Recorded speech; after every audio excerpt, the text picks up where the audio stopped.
Welcome to the Elokus podcast. This is class number 12 in the discourse Tzion b'mishpat Tipadeh, which is the 11th discourse in the great book B'shasha Ekdimu 5672, and this is the third class in chapter 44, and with this class, with God's help, we're going to conclude the 11th discourse in the book. Now, I'm welcoming myself back on. I was out for lunch. No, it was a long lunch. No, I was missing in action for a while. Things got a little hectic and busy and whatever, and Pesach and all of that, and it's always hard to get back into the driver's seat. But here we are. And as we said, I'm super excited to conclude the 11th mimer, because after the first chapter of the 12th discourse, we have really essentially concluded the first subject of the monumental book called B'shasha Ekdimu. All right. So in the earlier classes, the main theme that we had concluded up to here is how, when the light comes into the vessels of Atzilus, since we're dealing with an Or Pnimi, an internal light, the real limitations and boundaries happen when the light settle into the vessels. And we were learning that it says in the Zohar, this is the last class, that the spheros, they all have three elements of limitation. They have an element of a midah, a measure, a gvul, a boundary, and a tchum, which is another form of a boundary. A measure, a gvul, a limitation. A midah is a measure, gvul we say is a limitation, and a tchum is a boundary. And he explained in the last class what these three things are. If I remember correctly, the midah was a measurement in the sphera itself, in the light itself. That chachma has its quality, and bina has its own quality. Each one has their own essential qualities. The element of gevul, of limitation, is the slowing down of the energy that happens through the kalim. When it goes into the kalim create a diminishment in the lights.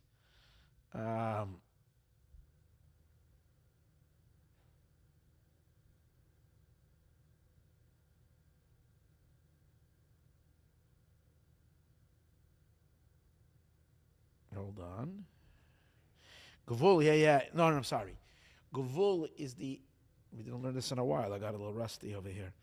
The gevul is the limitation in terms of quantity, a lot or a little.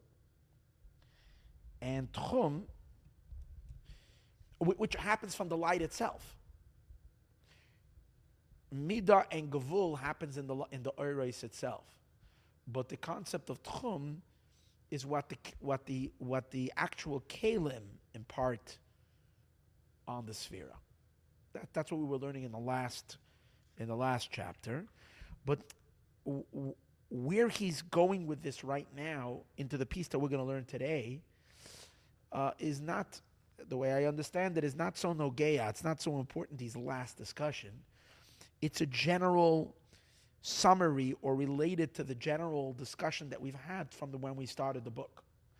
Because this whole theme that we're learning is all about the Or Pnimi, about internal lights. And how the Or Pnimi, the internal light, was from the very get-go. Even in the Or Ein Sof, before the Tzimtzum, it comes from what we call Esespheres Agnuzais. And it's like, what we defined it when we were learning earlier is like the concept of Or Ein Sof B versus Or Ein Sof A. That even in Or Ein Sof, there's the element of Or Ein Sof, where the Or Ein Sof, the infinite light, is meant to express itself with all of its infinity.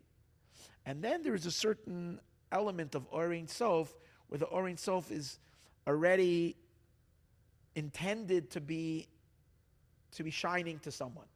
So even if it's in the Or Ein Sof, and that's where it starts to already on a level that is utterly undetectable, but there's 10 spheres there, as he calls it, genuzais. There's already the beginning of 10 spheres of genuzais. But what it's important to understand, as he said, is that the Or Pnimi is connected to the Or Makif. And remember, we learned it's like the tzitzis. It's like the fringes that have to be from the same material of the talis. So even though it's still Or Ein Sof, it's not it's Or Ein Sof, but it's a tnua, it's a sense in the Or Ein Sof that is meant to, it's intended for vessels, as opposed to the Or Ein Sof as it is in its utter simplicity, which is not intended for vessels. So really what we're really arguing over here is that Or Ein Sof B is very much attached to Or Ein Sof A.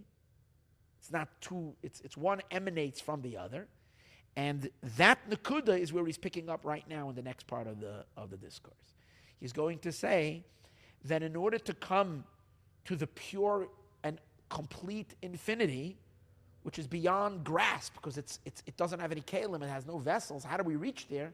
We have to climb through the Or Pnimi. In other words, the Or Pnimi, although Or Pnimi is considered internal light that goes into vessels, is considered nothing compared to the Or Ein Sof, the Or Makif, the encompassing lights, which are unimaginably greater. Yet, because one emanates from the other, when one wants to reach and touch the Or Makif, the pathway to the Or Makif is through the Or Pnimi. And he's going to explain how it is in our neshama. He's going to explain that in our neshama, just like, because we're created in the image of Hashem, so just like there is Or Makif above, encompassing lights and internal lights, so in the neshama as well, there is internal lights. Those are the kochos hanefesh, the powers of the soul, like intellect and emotions. And then there's the transcendental element of the neshama, the pure soul that doesn't sit in any vessels. Generally, we refer to those the powers of Keter, the powers of the crown of the neshama. The power of pure will without a reason. When will doesn't have any explanation, it's just a pure rapture of the soul's desire with an infinite desire for God without anything to limit it, no explanation. And deeper than even that is the pleasure of the soul. The pleasure that it finds pleasure as it melts itself into Hashem. That's the tainug of the neshama. So these are the levels of makif. Pure neshama, not in any way human. Now, because it's so deep and so high, when we want to experience them, that level of neshama, it's so hidden. It's so hidden from our consciousness, from our kelim. So it needs to be redeemed.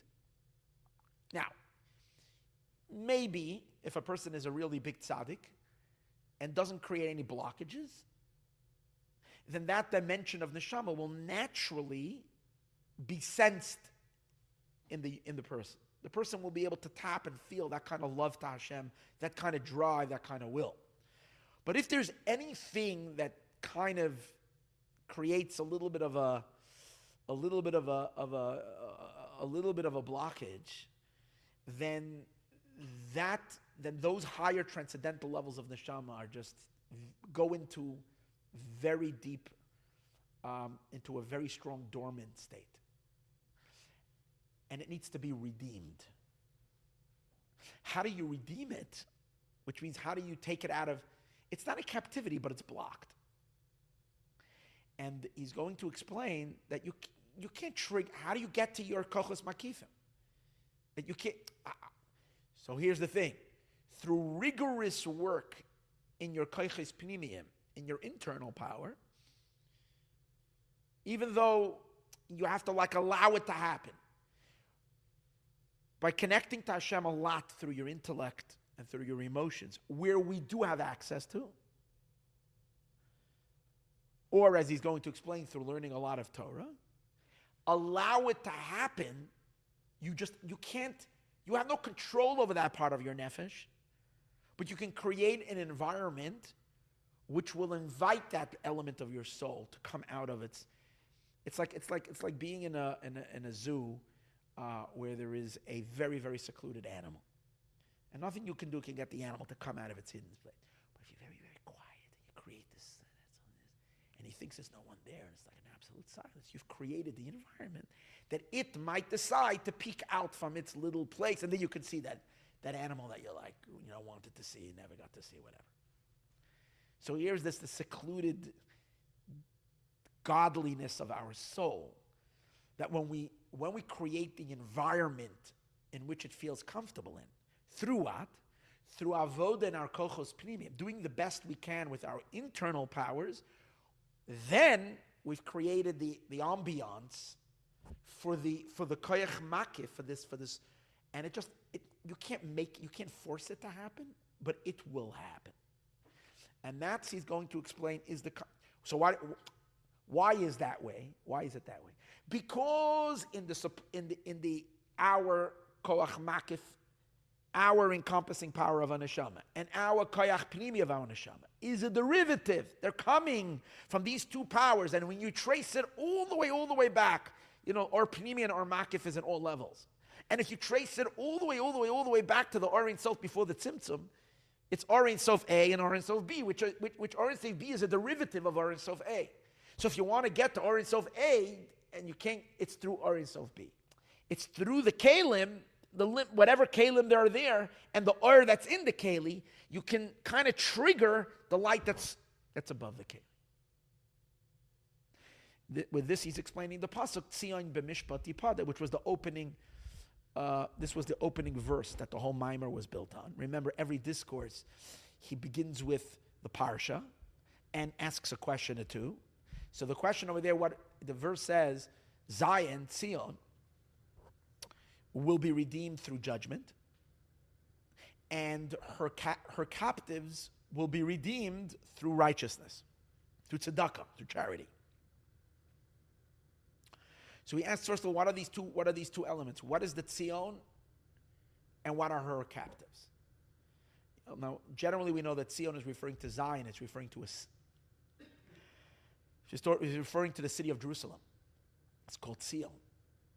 And her captives are the people who lived there. Those of her children who went into captivity. So there is the city itself and those who were taken into captivity. But here he's going to give a very personal explanation of what means the Tzion and what means the captives. And I'm going to say it already now, so it's going to be easier to read. The Tzion, the Zion in your neshama, is the pure divinity of your soul. Why is the world so hating Zion? Why is everybody anti-Zionist? Zionist. It's like they don't care about anything but the Zionist. If you're a Zionist, the whole world, they have no idea what they're talking about, but they're so anti-Zionist. We're not anti-Israel. We're not anti-Jews. We're anti-Zionist. When you learn over here, you understand exactly what makes the Jew the Jew. What's the most deepest inner? Where is the Jew reflecting God? The Zion in the Jew. They hate the Zionists because they hate God. When they say that, the human side of the Jew we don't hate, because in that you're the same like us. But the Zion in the Jew we hate, because the Zion, what's the Zion? The Zion is the spark of the soul that's pure, that's superhuman. We'll see why it's called Zion. Now that part of your neshama could be blocked. That's the idea that it needs tipadeh, it needs to be redeemed. But how do you redeem it? How do you communicate with such a transcendental part of your soul? B'mishpat. B'mishpat means law, which is logical law, which means you have to work through the areas where you do have control in, which is the realms of logic, the realms of emotion. You have to do your Sfira Sa'omer to receive the beyond Sfira Sa'omer, to receive your Shvuas. In order to get to the Or Ein Sof that's beyond in your own neshama, you have to first work with Tzion, b'mishpat. Don't think that that doing everyday work, oros bekelim, lights and vessels, that has nothing to do with this higher transcendental light of your neshama, because there's two different things. This is the Or Ein Sof in my neshama, and this is my intellect, and this is my emotions. No, the two of them, one evolves from the other. So the non-Zion in you, the mishpat, the more logical side of you, the part where you're equal, where you are more human, less divine, is still a continuation of that divinity of your soul. So in order to access the Zion in you and to open it up and flare it up and bring it out into openness, b'mishpat, you will work through the parts of your neshama that you do have control over. Put your mind into Torah study. Fill your heart with kindness and goodness on a human capacity. But do mitzvahs with your vessels. And that will create, as we said, the ambiance and the setting to allow for this divine, deeper Zion element of your soul to show itself. Now, what are the captives? The captives are referring to what happens with the powers of your soul, your intellect and emotions, that when a person has placed their intellect and emotions into a very dark place, that means, there are certain resources of a person's neshama, of a person's soul, that can actually go into captivity. And that is when the evil inclination steals your heart.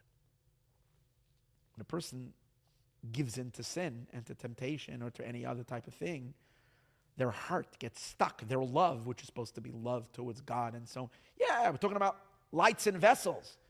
Your emotions, your intellect, your head. Where's a person's head supposed to be? In Torah and in a divine connection. That's when our mind and heart. So we're not talking about the transcendental part of the neshama. See, the transcendental part of the soul could be blocked. It can never be in captivity. It doesn't go into the Yetzer Hara doesn't have access to it. Can't latch onto it. It's purely divine. It doesn't go into darkness. What it could be is it could be asleep. It can be non-active, non-conscious. So that we have to wake up. So we don't say regarding Zion, we never say she's in captivity. She needs to be redeemed. Redeemed means she needs to be allowed her door, the door has to open up so she can emerge. Like when they're not redeemed, they're kind of stuck. So now it has to be unstuck. But the lower powers of a person's soul, the intellect and the emotions of your godly soul, could be dragged into darkness. Could be literally taken into captivity.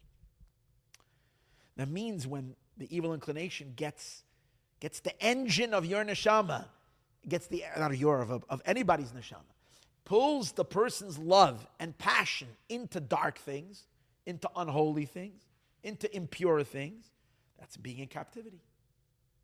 Or the mind, when a person puts their intellect just into pursuing livelihood and not into serving God, then their intellect becomes dragged into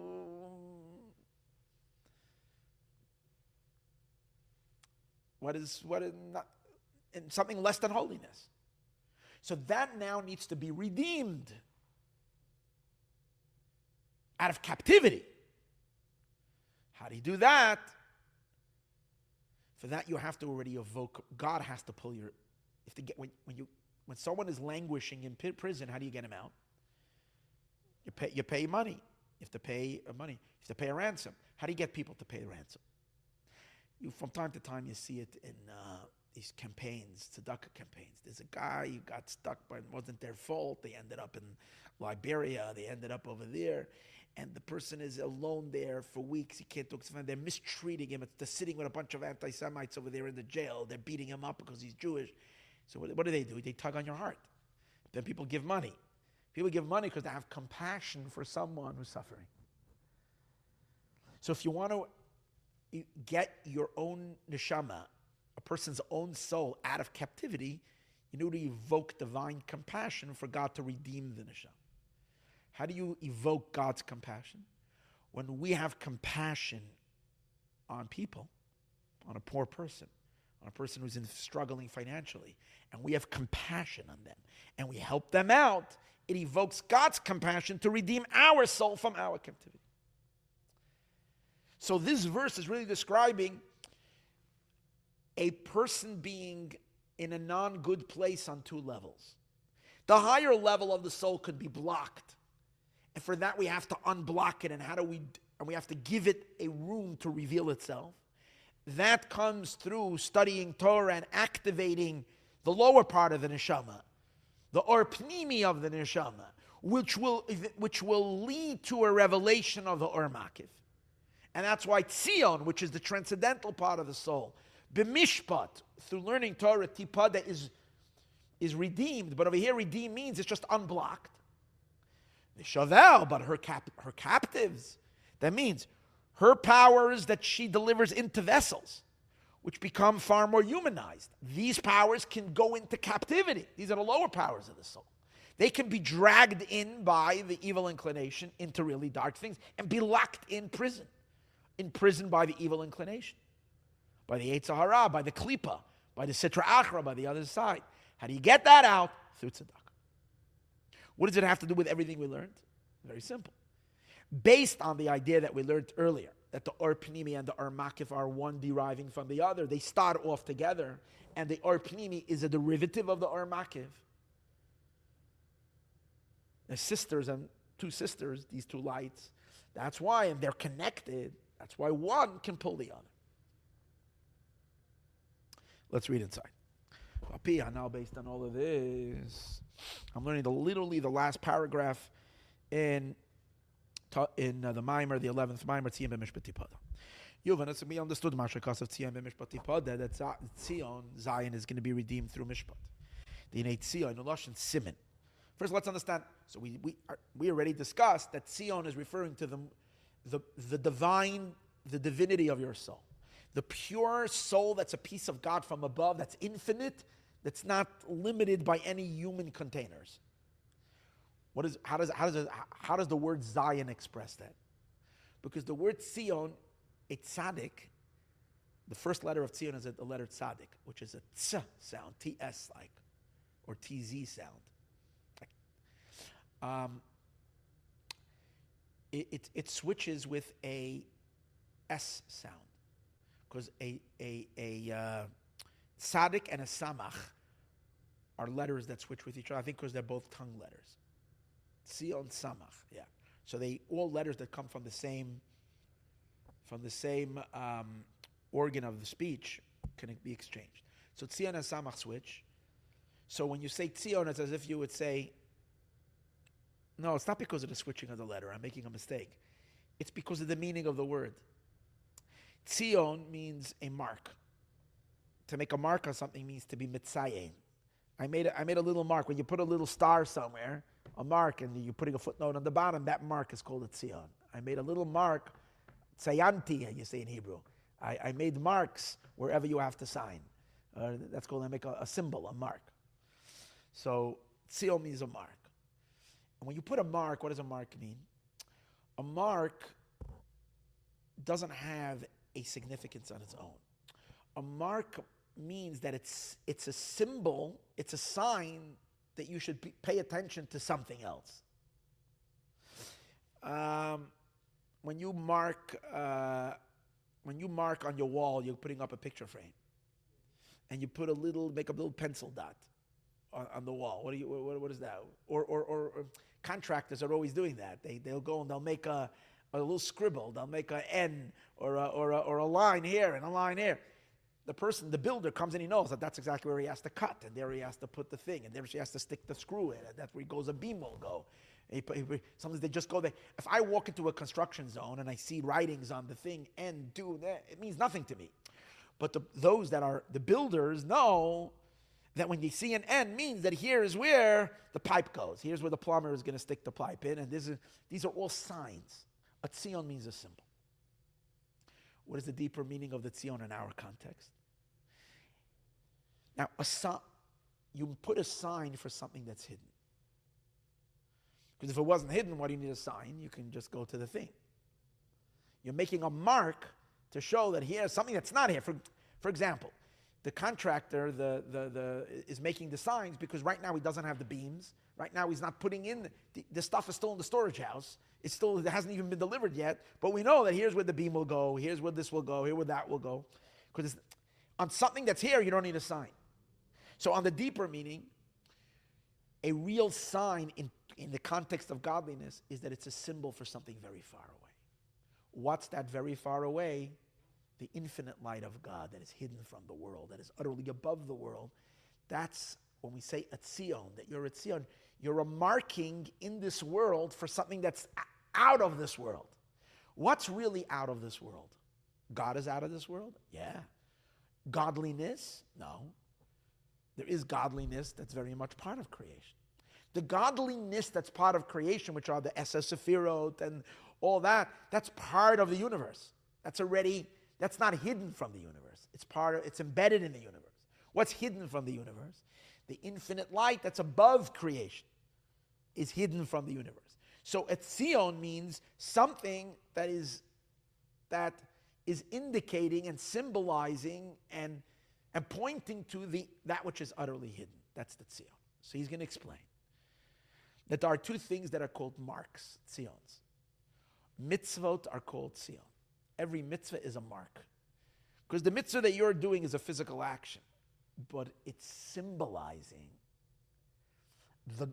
the highest, deepest, infinite lights of God that are utterly beyond the cosmic order, that is outside of creation completely. That's what a mitzvah. It's a sign when you see tefillin, when you see a mezuzah, when you're seeing anything. It's a sign on the Ein Sof, on something about God. That's what it's a mark. So mitzvahs are called Tzionim, as we'll see. Another thing that's called Tzion is the Jewish neshama. The Jewish people are called Tzion, because the neshama is also a marking for God. The reason why we, as Jews, we trigger the world so much, the reason as Jews the world gets so uncomfortable with our existence, is because we are flagging a flag.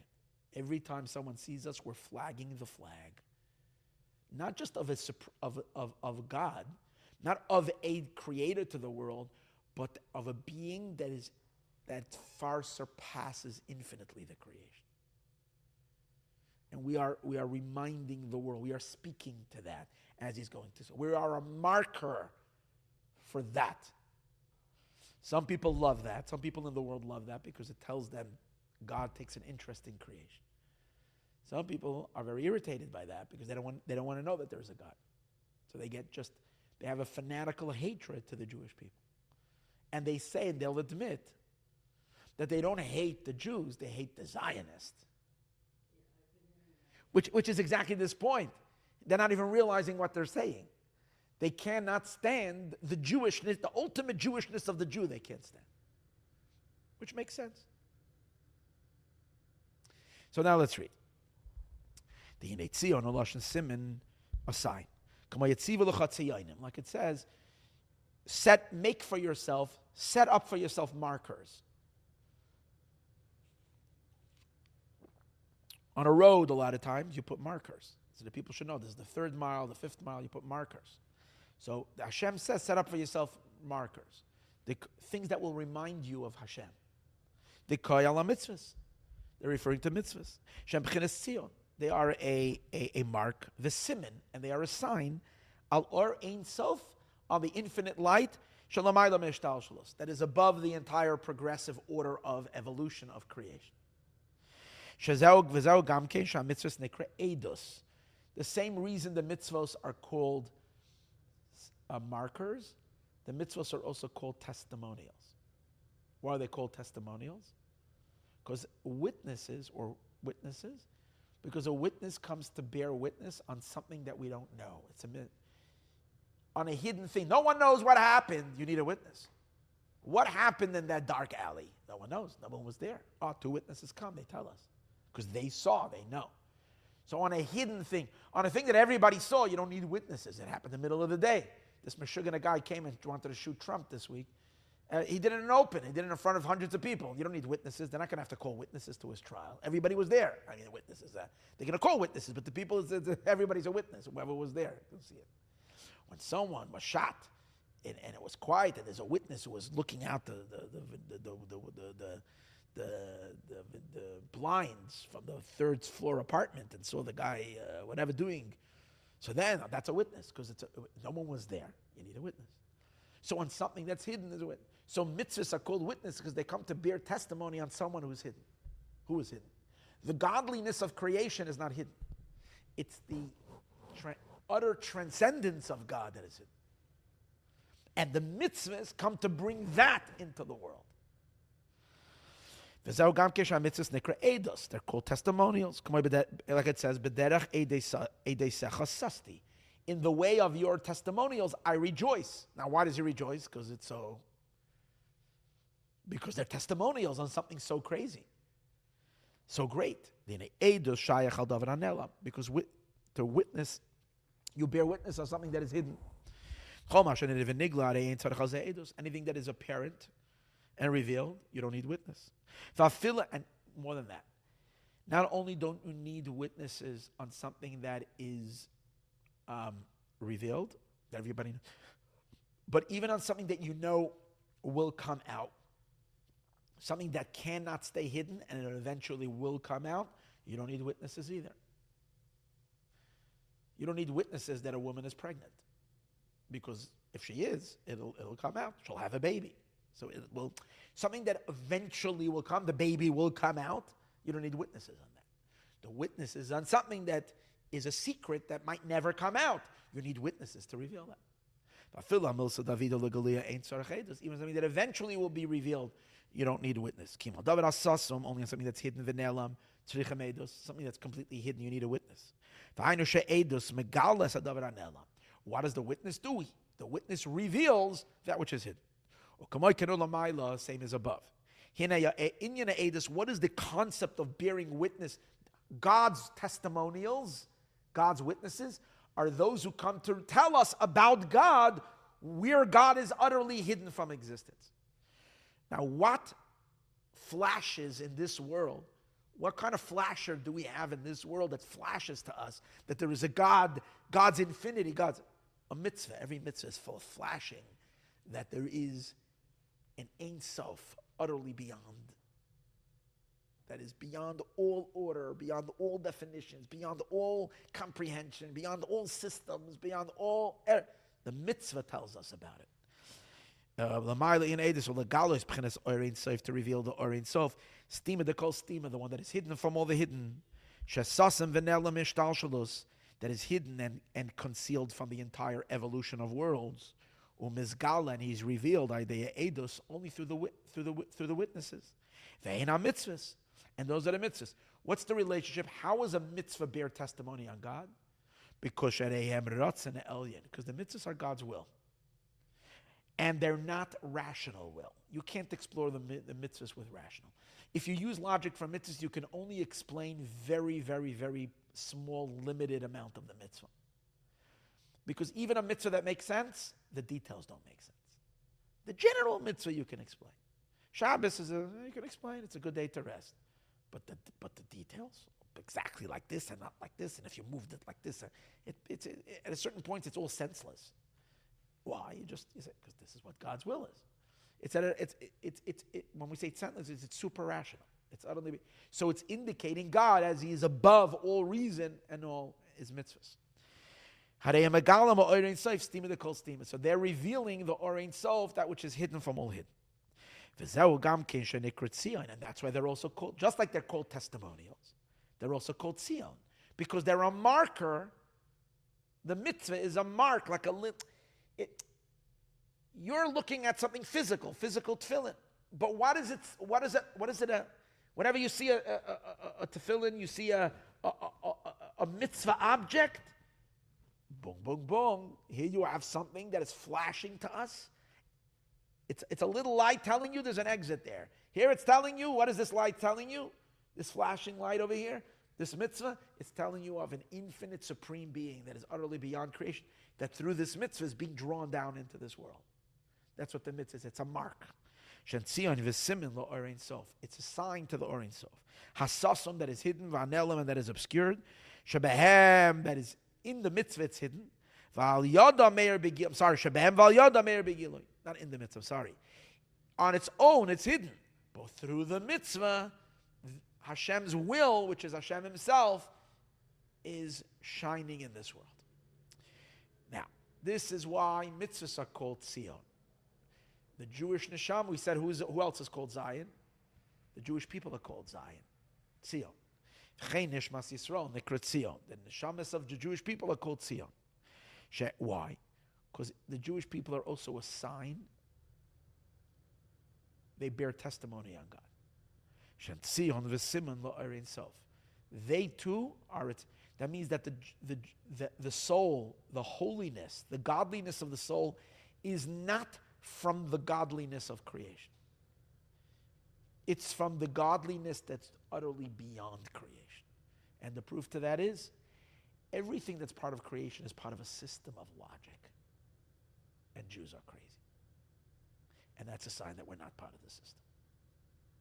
What do we mean we're crazy? We're crazily Jewish. If we would be operating with logical reasoning and so on and so forth, we would have dropped our Judaism a long time. Because it was so hard and so difficult to be a Jew. And it costed us so much. The price tag was too high. And why are we still at it? Why are we sticking it through no matter what? After a Holocaust, we face the same thing today again. At least it's never going to happen. But in terms of the hatred, same thing. No difference. So why are we sticking it out? It's senseless. We can't explain it. We cannot not. This is who we are. It's an irrational, it's a super rational. Every soul, every Jew has a unique soul that is bound up with God beyond that, above and beyond the entire system of creation, which means a system of logic. It's just infinitely bound with God. And that's why every walking Jew in this world is a signal, is a flashing signal for the Orient Sof, like a lighthouse, is signaling,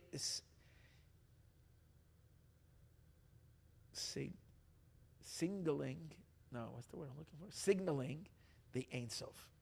The similar Orient Sof, Shalom Aylam Ishtalshalos, that is above the Ishtalshalos. And where is that? And that's the real, what is it revealed within the Jew himself? When our craziness comes out. When we experience a mad love to God that doesn't make any sense. That's when it's fully revealed. V'ukayach hasasum, that's the hidden power. V'hanelam, and the concealed power. Sheyesh beneshamis, that's there in the soul. It's not evident. It's hidden. Shu'inyan ru'usa de liba, it is the desire of the heart. P'chenes ratzon pashat, the simple will. Shalamayla matan v'das, that's above reason. Shezeh iker elokus shebeneshamis. That's your primary godliness of the soul, is where you're crazy in your Jewishness. Where you're normal and makes sense and logical, that's such religiosity others have as well.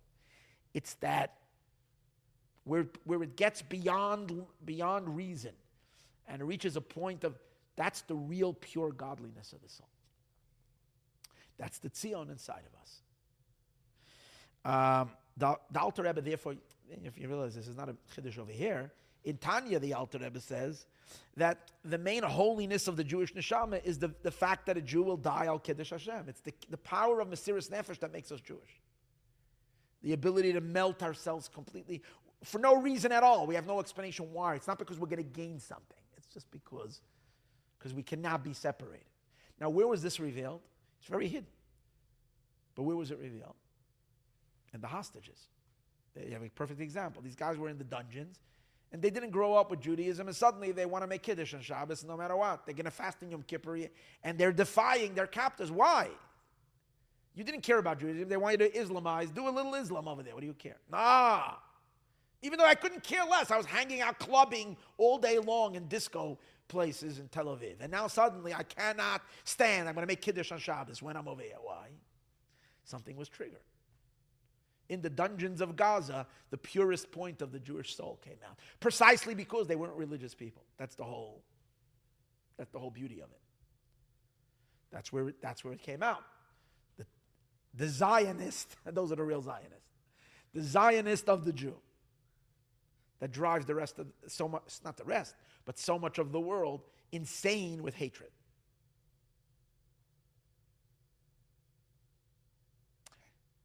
the Hashem, and that's what gives us the name Israel. The Hashem Zanikri Yisroel Sar Kel Kamashakasim Makamachar Shazen Nimtza Rak Benishmas Yisrael. That this is to be found only in Israel, and that's why the Jewish souls are called a mark, a siman on the infinite, because this is not coming, as we spoke before, from the godliness of creation. It's coming from the godliness. So that's why it's signaling.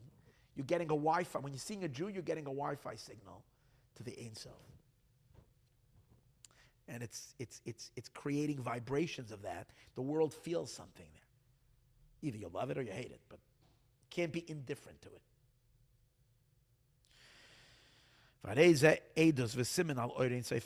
So the Jew is a testimony and a sign on the Orein Sof, on the Infinite One, who is hidden and obscured. The Misham Shairish in Yerusa Daliba, that's where the desire of the heart comes from. And through the desire, the pure desire of the heart, Mizgala, this reveals the Orein Sof that is hidden. Now, how do you bring it into revelation? Besides going into a Gaza tunnel and being kept there for 2 years. How can a person activate it? So they activated it. It was activated for them. How do we actively, when we're not under such duress, activate it? So the way we activate it is through intellectual study of God, using our internal powers.